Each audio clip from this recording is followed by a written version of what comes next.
Bonjour, aujourd'hui je vais vous présenter la souris gyroscopique AirMouse que nous avons commandée chez Jumia. Alors voilà, ça se présente dans un petit boîtier en carton que j'ouvre tout de suite. À l'intérieur on trouve ni plus ni moins que ça, la télécommande, la souris qui ressemble très fortement à une télécommande. Oui, cette souris a déjà une bonne prise en main. On voit une partie bombée à l'arrière qui épouse bien la paume de la main. Et à l'intérieur du compartiment à pile, on trouve un petit récepteur USB qu'on va brancher tout de suite sur l'ordinateur. Voici donc notre mini PC. Je vais brancher immédiatement le récepteur USB au bon endroit et on va voir sur l'écran ce qui se passe. Voilà. On distingue ici le message Windows qui indique que le matériel est prêt à être utilisé. Il n'y a eu aucune installation de pilote, aucune recherche de petits programmes sur Internet. Ça fonctionne immédiatement. Donc tout est fonctionnel.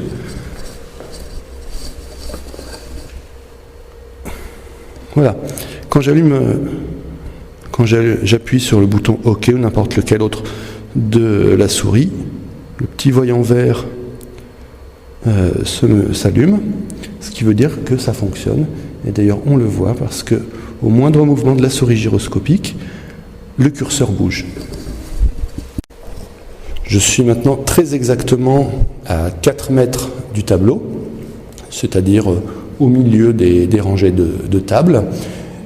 Et on voit bien que le curseur fonctionne parfaitement bien, on est très à l'aise. Alors évidemment, on est limité par l'écran, parce qu'on n'est pas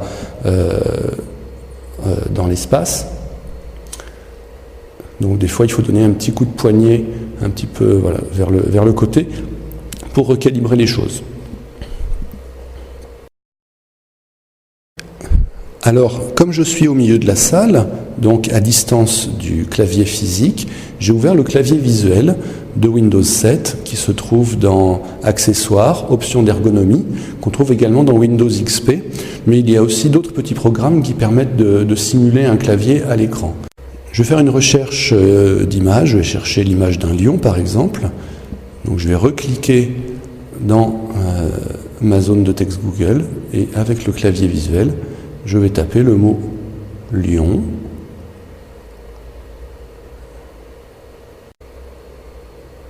Je fais donc apparaître des images de lion. Si celles-ci ne me conviennent pas, il faut que je fasse défiler ma page, pas de problème. J'ai autour du bouton OK, du bouton central, des flèches qui me permettent de faire défiler ma page. Et si ça ne va pas assez vite, il y a des petits boutons de défilement encore plus rapides pour passer d'une page à l'autre.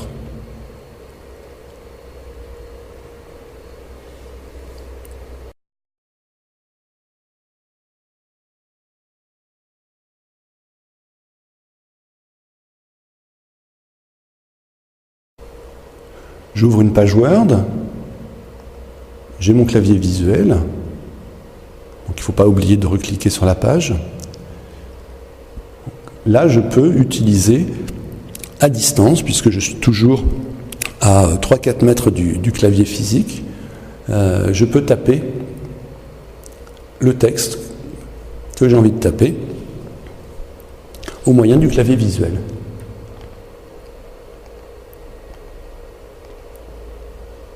Même si je fais une petite faute de frappe, j'ai la touche efface arrière, comme sur un clavier normal, c'est le clavier visuel. Je peux me repositionner très précisément à l'endroit où j'ai oublié d'insérer un espace.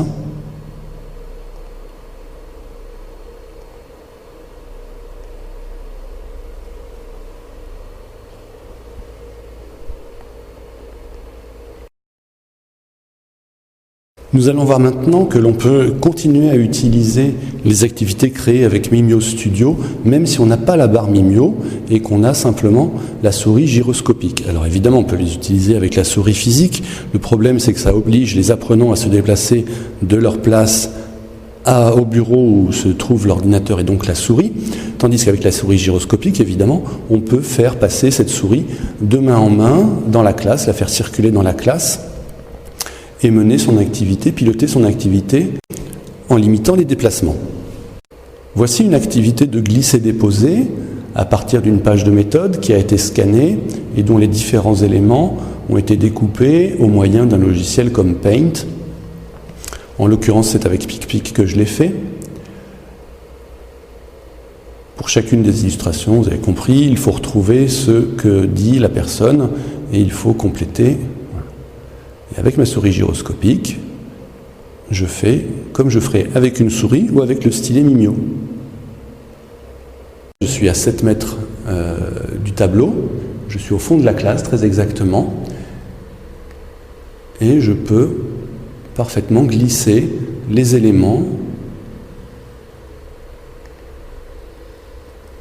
Nous allons voir maintenant le maniement de la souris gyroscopique dans le cadre de l'utilisation d'un logiciel de TBI.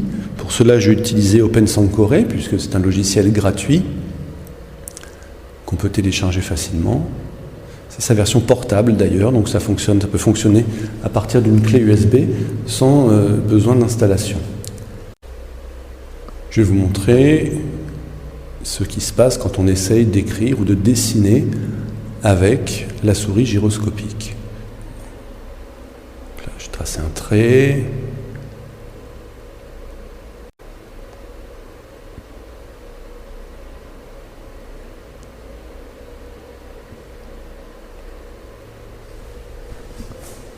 Je vais continuer la démonstration avec une activité interactive faite en Flash. Je glisse sans aucun problème les termes de lexique en dessous des personnages. Celui-là.